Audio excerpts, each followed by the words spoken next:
were everywhere. I mean, we were doing on average, I believe, about 6 gigs a day at that point. And you know, we had no interest whatsoever from any record labels at all. Nobody was interested. Ian Levine's decision to make Robbie frontman would cause a rift between the two singers. Our boys are number 23 in the singles charts here. Because he wrote the songs, and as Barry Manilow said, if you write the songs, you earn all the money. Do you have a girlfriend? No! I think I could have tried to persuade Robbie a bit more than I did to stay. I could have looked after him a bit more. It needed to end. The band needed to end. With Take That, Gary Barlow leaves the band. His career's supposed to do that, and it didn't. Hey everyone, how you doing? Welcome to another xoxo video. I hope you're all well. As you can tell from the title of this video, we are going to get into the story of one of the biggest boy bands to come out of the UK, Take That. Whatever I said, whatever I did, I didn't mean it. I just want you back for good. All I do each night is pray. All I do each night is pray. Million love songs later, everything changes but you. We're 1,000 miles away. Forget where you're coming from. But before we get into the video, a very quick disclaimer. I'm not going to go into each and every detail of Take That, as to be honest, that will be something that a big production company will be able to do. And as a one-man band, that will be a lot to take on, especially considering that I had to split this video into 2 parts. However, I have included as much information as I can. And as always, this video was purely done for entertainment, informational and commentary purposes. It's not to mock anyone, it's not to disrespect anyone, it's purely various information I found on the interwebs put together into one easy to digest video. So, as always, we're going to keep it cute, we're going to keep it polite, we're going to keep it respectful, and let's get into the video.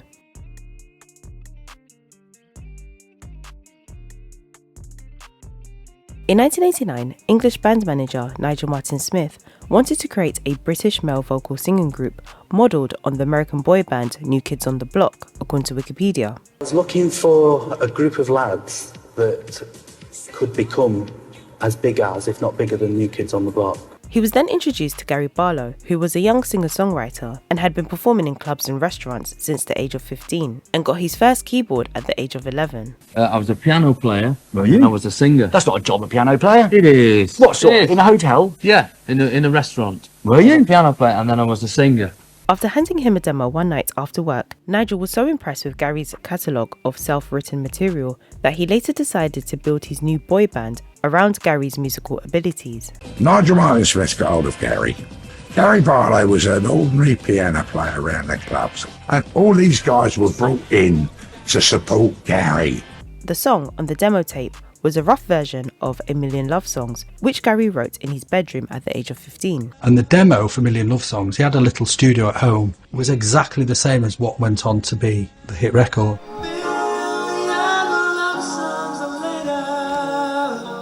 Then in 1990, auditions were held in Manchester in order to find young men with singing and dancing abilities. However, it has been said that the auditions weren't really auditions, but rather a meeting where they were told to sing and dance and were eventually told that they had made it into the band. I don't remember there being auditions to Take That, just a kind of a meeting, yeah, do a bit of singing. And so I started going out looking for those sort of guys. I didn't do an X Factor style huge audition. Nonetheless, Mark Owen, who was 17 at the time, but there are some sources which say that he was 18 and working at a bank, was selected to become a member of the group. In fact, he was the first to be selected. First recruit was baby-faced bank worker Mark Owen. The 17-year-old had tried to be a footballer, but it was at an acting workshop that Nigel spotted his real talent. A 21-year-old, Howard Donald, was also chosen to become a member of the group. Before becoming a member, he was a vehicle painter and part-time model. At 21, car painter and part-time model Howard Donald was the vest wearer and old one. Prior to the auditions, Jason Orange, who was 19 at the time, was a breakdancer and had appeared on the popular TV show The Hitman and Her. Jason has also mentioned that he was a tomato picker, painter and decorator. Subsequently, Jason's friend brought him a clip out of a newspaper about an audition for a boy band and was eventually chosen to become a member of the group. 19-year-old Jason Orange was one of 6 brothers and a twin. He was also a breakdancing champion. Jason? Tomato picker. Tomato picker. Dancer. Dancer? Was that on that Decorator. programme? Decorator. Decorator. Decorator? Painter decorator. Painter decorator? A friend of mine brought me a clip out of a newspaper, and it was Nigel's advertisement for this band. And finally, a 16-year-old, however some sources say 15, Robbie Williams from Stoke-on-Trent auditioned for the group after his mother had sent his CV after hearing about the auditions on the radio. Nigel Martin-Smith then gave Robbie a call to audition and was chosen to become the final member of the group. God, Rob he wasn't even 16 when he joined the band. He was 2 weeks off being 16. And my mum hearing about it from Simon Mayo on Radio 1. Well, he said that there were these auditions for British New Kids. For British New Kids on the Block, Right. Yeah. And I cobbled together a CV full of lies. The least amount of jobs, haven't you? Yeah. One job. Mm-hmm. Other than the fact that I know I sell double glazing, cold selling, door to door. Hello, sir, is this your house? In an interview with Metro newspaper in June 2020, Robbie said, "Look, I leave school at 16 with no GCSEs. I can't spell, I can't add or subtract. That's not the way my brain functions." He added, "As it happens, at that time, I was auditioning for everything that I could. I wanted to be an actor or TV presenter. That was my dream." Very recently, Robbie revealed that he was actually given the name Robbie by the group's manager. And in this meeting, I was told that my name was now not Rob or Robert, but it was now Robbie. Oh. And I hated it. So that was imposed upon you? Yeah. He also revealed that the group were coached on what to say when explaining how the group came about, and what they were doing prior to being in the group. Nigel Martin-Smith, the manager, came up with interesting backstories for us all, which weren't true. You know, mine was I'd been in Brookside, which I hadn't. Howard and Jason were in a dance troupe together, and Mark and Gary were in a band together called Cutest Rush.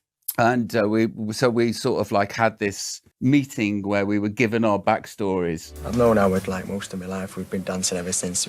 Dancing was our main kind of thing. Best mates out there. Put it there, matey. Well, it all started off, I was in a band with a lad called Gary, who isn't with us today, and we was in like a 5-piece band. The group initially went by the name Kick It and consisted of Gary Barlow, Mark Owen, Howard Donald, Jason Orange and Robbie Williams. Nigel hired a choreographer to start working with the band, where they had to do press-ups, sit-ups and dance routines from morning until 7 in the evening. Robbie explained that from the beginning, a boot camp mentality was instilled into the group. We had this choreographer who was a nice guy. Nigel had ordered him to do to make us do press-ups every morning. At the beginning of the band, they sort of instilled a kind of boot camp mentality that to a certain extent I think was needed. As the group aimed to break into the mainstream music industry, for approximately 18 months to 2 years, the group toured local nightclubs and schools in order to build up a fan base. The group would perform in schools in the afternoon, the under 18 clubs at 7 p.m, and then they would perform at gay clubs at 11 p.m. or midnight every day. We were everywhere. I mean, we were doing on average, I believe, about 6 gigs a day at that point, and they ranged from school assemblies to under 18s clubs to over 18s clubs, and at the end of the day, gay clubs. All right. And that was pretty much 4 or 5 days of the week. Around this time, it was believed that the group were being marketed to a gay audience. They were being very much at that time marketed toward a gay audience. You know, lycra shorts and backflipping, and it was very puffed up, and yeah. I remember thinking, are they right for us? Also, the group's sexuality was something that was speculated throughout their early career. And if you were gay, the whole fun of it was to think, no, Mark's gay, or no, Robbie's gay, or is Howard gay? And everyone would argue about who was gay, and everyone knew someone whose friend of a friend had slept with one of them, and everyone was convinced they were all gay, but obviously they weren't.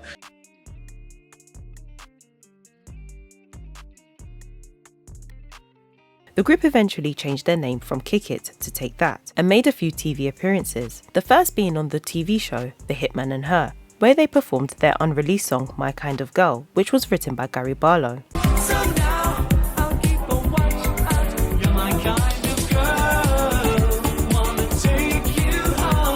The group also performed the song on the TV show Cool Cube in 1990. So now I'll keep what I have found. You're my kind of girl. The group later appeared on both The Hitman and Her and Cool Cube for the second time to perform their song Waiting Around. You've got me waiting around too long, and now I must go.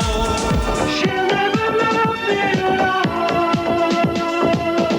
You've got me waiting around too long. This will become the B-side to the group's first single, Do What You Like, which was released in July 1991. However, the single did not enter the charts. The music video for Do What You Like received heavy criticism and ended up being banned from daytime TV. The group eventually signed with RCA Records. Very recently, however, Gary revealed that the group were only signed to the label for their faces and personalities, not for their music, but rather with the intention of getting the group on TV shows, especially Saturday morning TV, as record labels were not signing bands at the time. So when we first got signed, we were signed on the fact that this is a band with personalities and faces, and we weren't signed for the music. Well, it was a pop band, so it looked fun. It was for teenage girls. That's the original idea with a label, was like, right, we could get them on the TV shows, because TV was very big, Saturday morning TV, we can get them on all these things. But we couldn't quite get the music to fit. Our music wasn't playlisted. In November 1991, the group released their second single, Promises.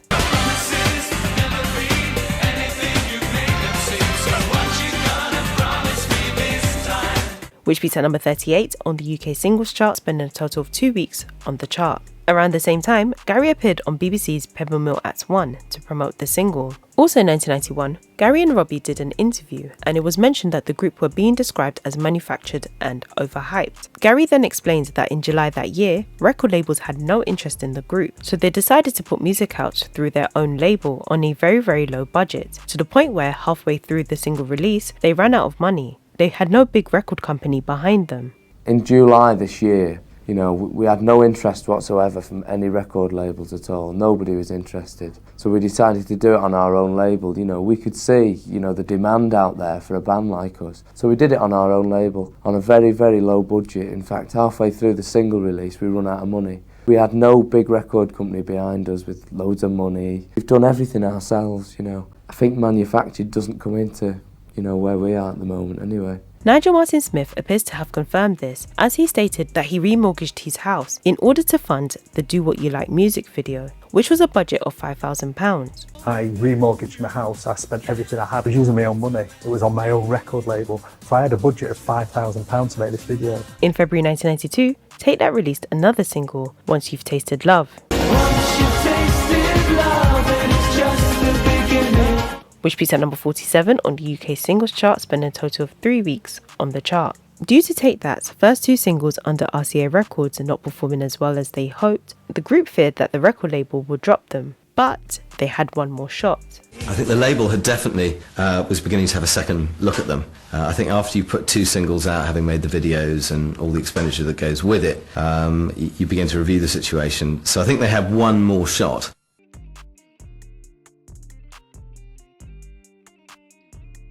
Later, in 1992, the group released what would be their breakthrough hit, It Only Takes a Minute, which was a cover of the 1975 single by American R&B funk soul group Tavares.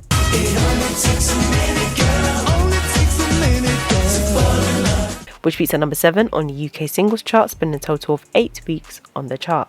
It has been said that the success of the single was due to the group's relentless publicity drive. Howard confirmed this, as he stated that Pure Work changed the group from a flop to a success. Pure work which changed us from being a flop to success. Embarrassing situations, you know, the stuff you had to do to get where we was, really cringeworthy. Then, in August 1992, the group released another single, I Found Heaven. Found heaven, sweet heaven, baby, on the wings of love. Which peaked at number 15 on the UK singles chart, spending a total of 6 weeks on the chart. The single also peaked at number 56 in Germany, spending a total of 7 weeks on the chart. British songwriter, producer and DJ Ian Levine had the idea to have Robbie sing lead on the track I Found Heaven. However, Gary was not happy with Ian's idea, and this supposedly started the rift between Gary and Robbie. Gary, I hope you don't mind, but I want Robbie to sing lead on a couple of these tracks. And his face dropped and the colour drained out of his cheek. It didn't go down well, let's put it that way. It was a bit of a bitter pill for him to swallow. He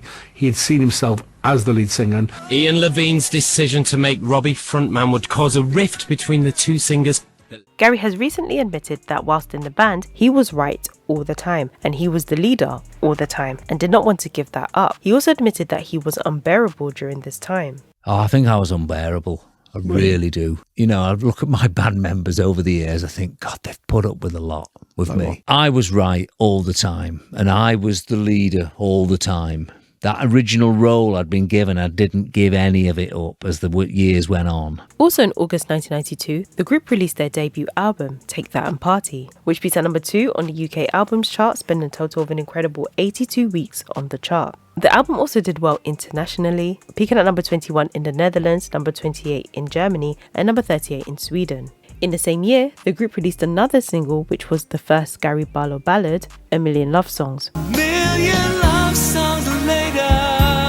which peaked at number 7 on the UK singles chart, spending a total of 9 weeks on the chart. The single also peaked at number 50 in the Netherlands, spending a total of 3 weeks on the chart. At the end of that year, the group released another single, which was a cover of Barry Manilow's hit, Could It Be Magic? Which peaked at number 3 on the UK singles chart, spending a total of 12 weeks on the chart. The single also became an international hit, peaking in countries including Belgium, Australia, and France. This was Robbie's second time singing lead. However, allegedly, it was not Take That's vocals on the chorus. It was actually Billy Griffin's vocals, which had been sampled but had been left in, whilst Take That's backing vocals had been taken out. So what you've got is the duet with Robbie Williams and Billy Griffin, rather than a Take That thing. And when I heard it, I freaked.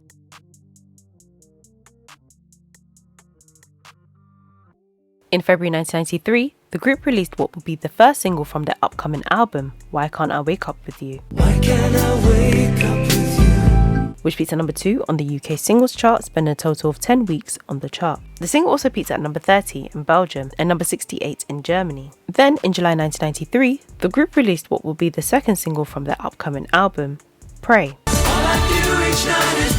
This would be Take That's first single to peak at number 1 on the UK singles chart, spending a total of 4 weeks at the number 1 spot. The single, however, spent a total of 11 weeks on the chart. It was after this single that Gary Barlow says he was taken seriously as a songwriter. It was at that very point where people started to take me seriously as a songwriter. In October 1993, the group collaborated with Scottish singer Lulu and released a cover version of the Dan Hartman single Relight My Fire.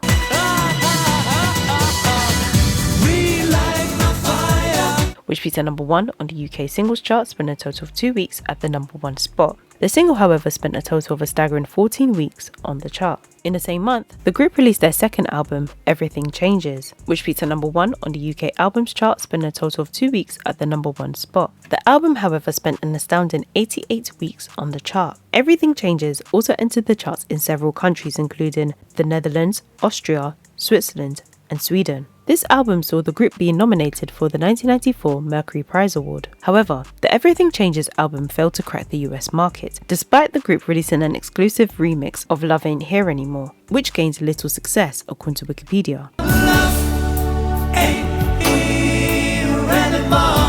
This was confirmed in a July 2015 article on Billboard.com, where it was noted that a remix of Love Ain't Here Anymore from the group's sophomore album Everything Changes, geared towards American listeners, didn't connect with radio programmers, even as the band was racking up album sales and Brit Awards. Then, at the end of 1993, the group released the single Babe. This time it was Mark who sang lead vocals.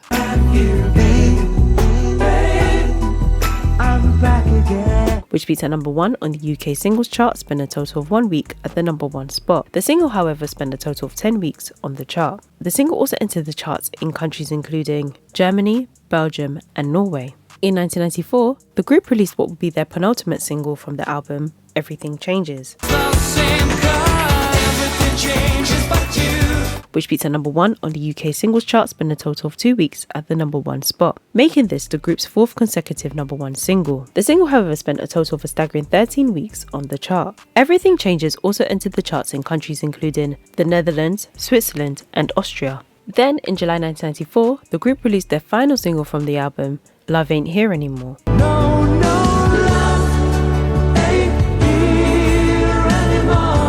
Which peaked at number 3 on the UK singles chart, spending a total of a staggering 15 weeks on the chart. The single also entered the charts in countries including the Netherlands, Australia, and Germany. The group embarked on their Pops tour in August 1994 to April 1995. The tour kicked off in the UK and eventually branched into other parts of Europe. The group's show in Manchester was filmed and released on VHS. This was titled Hometown, live at Manchester at GMEX. Also in 1994, Take That won 7 awards at the Smash Hits Awards, including Best Single, Best Video, and Best British Group. In the same year, the group released the single Sure, which peaked at number 1 on the UK singles chart, spent a total of 2 weeks at the number 1 spot. The single, however, spent a total of a staggering 15 weeks on the chart. The single also entered the charts internationally, peaking in several countries including Belgium, Sweden, and Australia. Then, in November 1994, Take That performed live at the MTV Europe Music Awards.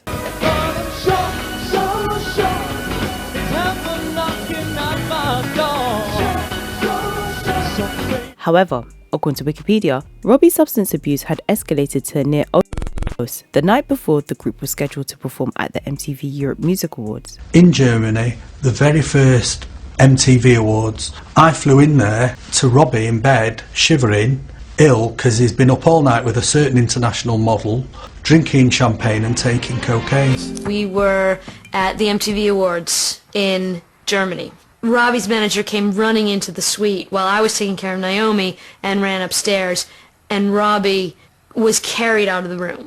Robbie told me later, and according to what Nigel told me later, you know, Robbie had been going up and down in a lift for a few minutes with sort of black vomit all over himself. During the years of 1993 to 1995, according to Wikipedia, Take That fronted several magazine covers ranging from smash hits to GQ, and becoming mass merchandise on various paraphernalia, ranging from posters, stickers, picture books, dolls, caps, t-shirts, jewellery, and many more. In February 1995, the group performed at the Brit Awards, where they unveiled their upcoming single, Back for Good.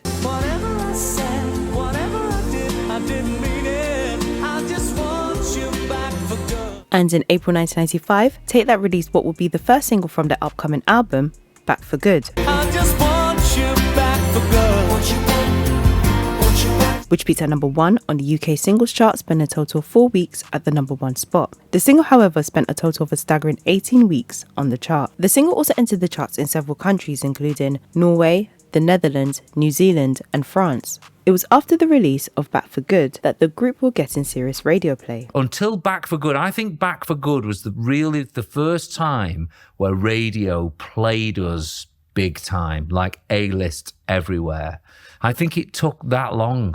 Then, in May 1995, the group released their third studio album, Nobody Else, and peaked at number 1 on the UK albums chart, spent a total of 2 weeks at the number 1 spot. The album, however, spent a total of an incredible 88 weeks on the chart. The album also entered the charts in several countries, including Germany, Austria, and Australia. According to Wikipedia, during the recording of Nobody Else, Gary disagreed with manager Nigel Martin-Smith over the band's musical direction. It was noted that Gary preferred to write adult contemporary ballads. However, Nigel pushed Gary into pursuing a heavier R&B direction for the album in an attempt to break into the US market. Gary mentioned this in his 2018 memoir. According to a May 2020 Independent article, Nigel was hustling me to write an Usher-style bump and grind. Very recently, Gary stated that around the time of Sure and Back for Good, the record label were pushing him to write a new jack swing type of music. We'd had these new producers brought on board, and everyone was pushing me as a songwriter to write this sort of new jack swing thing. And I had Sure ready to go, but we had a producer that we'd been chasing round after called Chris Porter, and he actually came to my house. And while he was there, I wrote Back for Good. However, the label were like, you've got to follow this new jack swing thing, and I was getting my own songs on the side here.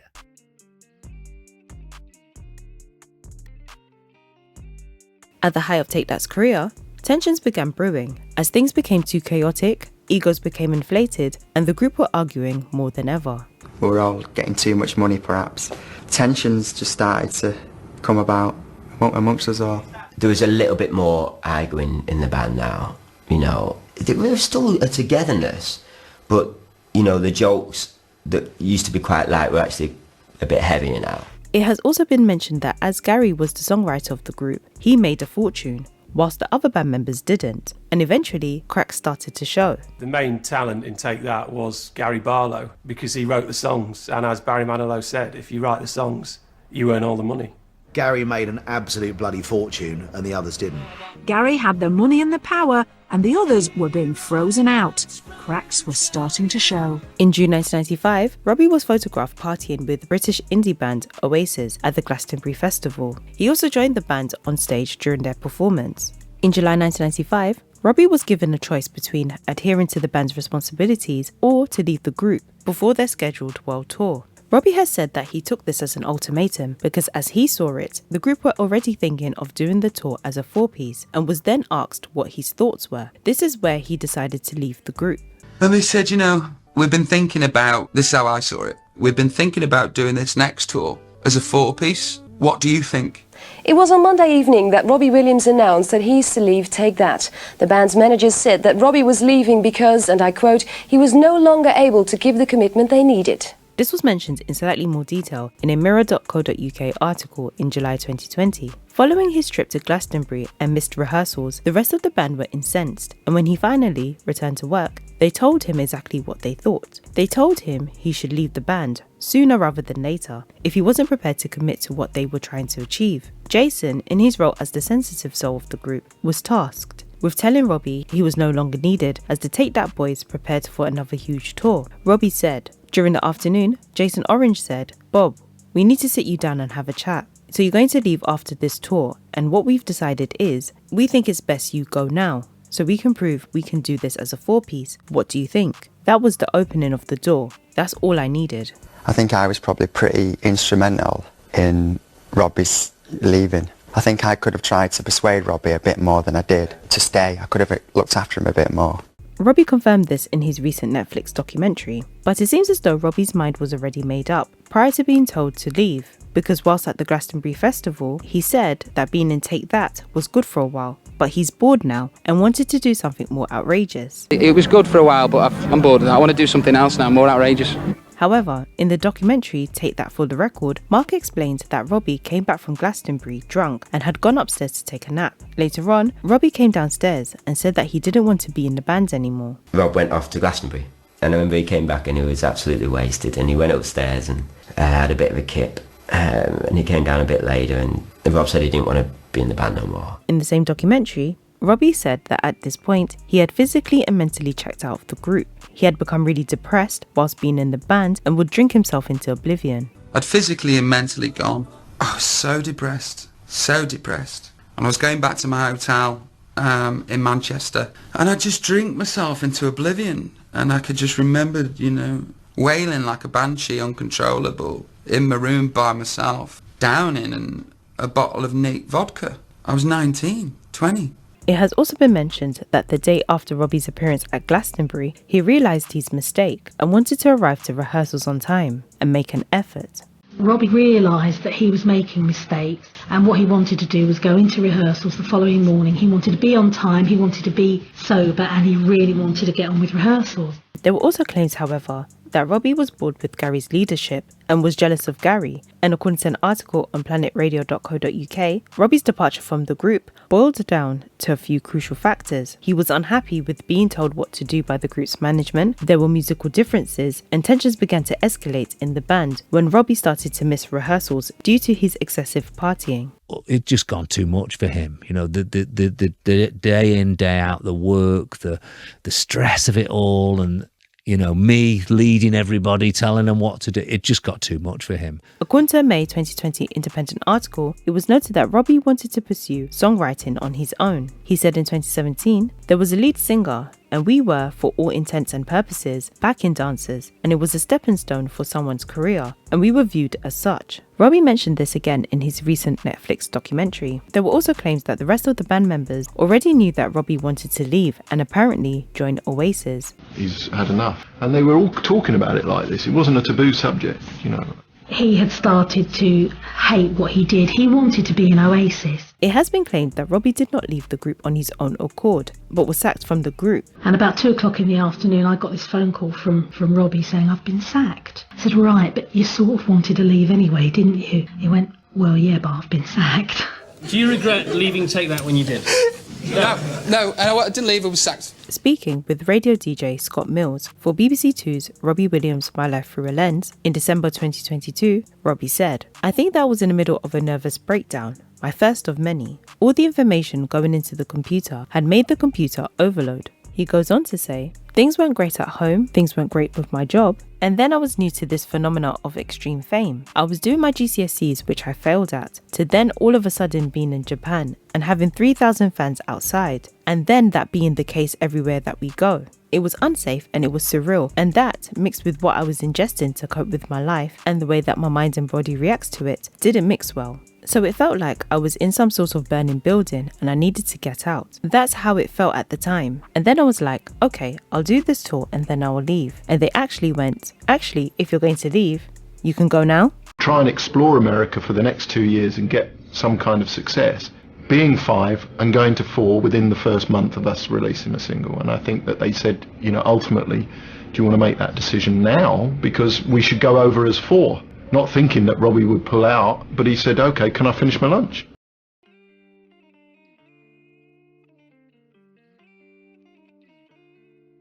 At the end of July 1995, the group released the single Never Forget, which marks the departure of Robbie Williams, and where Howard sang lead vocals.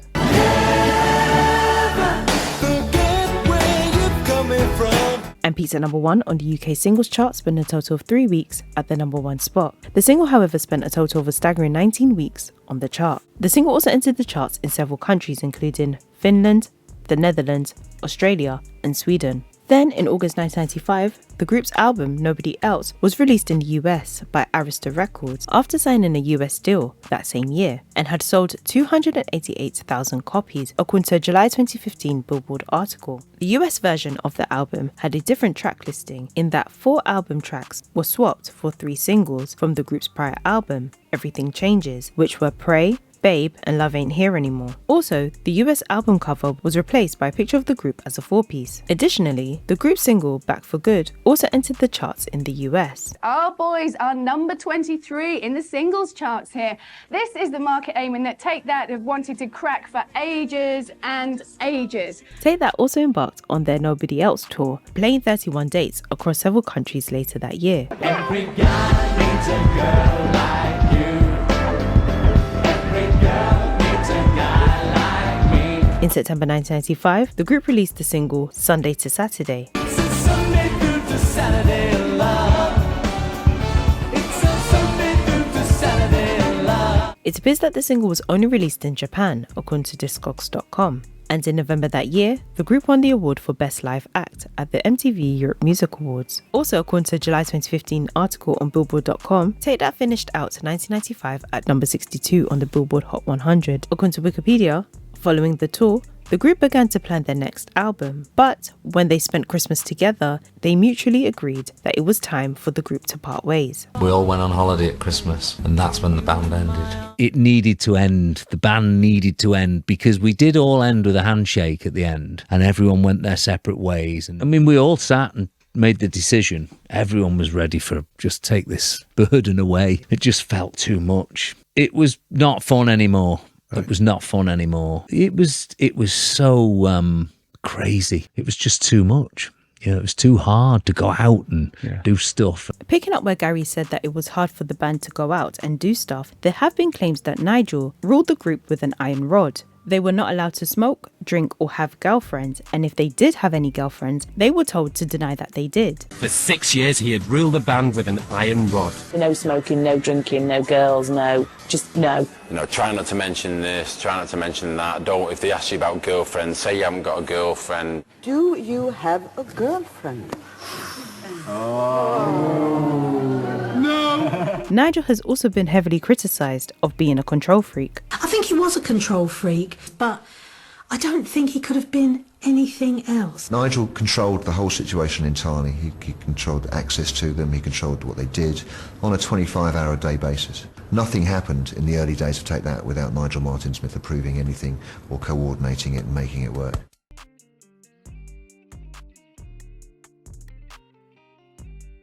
On the 13th of February 1996, which is Robbie's birthday, the group formally announced that they were breaking up and held a conference in Manchester. But unfortunately the rumours are true. How Deep Is Your Love is going to be our last single together, and The Greatest Hits is going to be our last album. And from today is no more.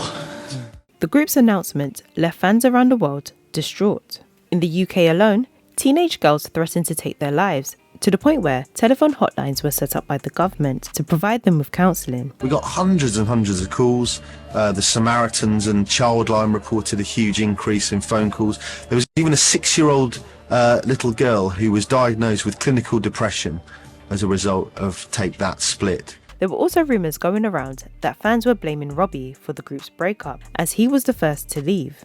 Robbie. Now everybody's blaming Robbie for starting all this off, because didn't they, when he left, the rest of the band said, don't worry, we'll stay together, didn't they? Before totally disbanding, the group performed at the 1996 Brit Awards and won the award for Best British Single. How deep is your love?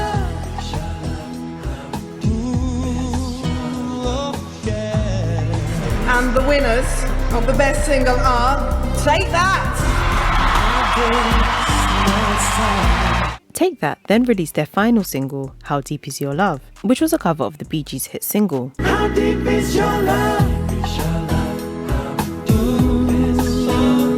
Which peaked at number 1 on the UK singles chart, spent a total of 3 weeks at the number 1 spot. The single, however, spent a total of a staggering 17 weeks on the chart. The single also entered the charts in countries including Finland, Switzerland, Norway and Sweden. And in April 1996, the group released their Greatest Hits compilation album, which peaked at number 1 on the UK albums chart, spent a total of 4 weeks at the number 1 spot. The album, however, spent an incredible 64 weeks on the chart. The album also entered the charts internationally, peaking in several countries including Germany, Austria, Belgium, Australia and Denmark. The group also embarked on their farewell tour, and it is believed that the group's last performance took place in Amsterdam in April 1996. In the documentary, Take That for the Record, Howard revealed that he was not ready for Take That to end and was considering taking his life. Out of everybody, I wasn't ready for it. I was really disappointed. I must have been emotional and tired about what was happening. I already knew that the group was going to finish. I decided to walk out the hotel and go to the Thames. The state of my mind at that time, I never told anybody this. I was seriously thinking of jumping in the Thames, thinking I wanted to kill myself, but I'm just too much of a shit bag to do it. With Take That, Gary Barlow leaves the band. His career's supposed to do that, and it didn't. And he became, he had suffered with bulimia, didn't leave his house, went to sleep underneath his piano because he'd forgotten how to write songs. Incredibly depressed. Changed his name on his credit card because he didn't want people to see Barlow. Yeah, that's the lowest. Howard Donald wanted to commit suicide after he left Take That. Mark Owen's been to rehab, and Jason Orange just can't do it. And then there's me, that's the mental health, the rehabs, the addiction, there's all of that.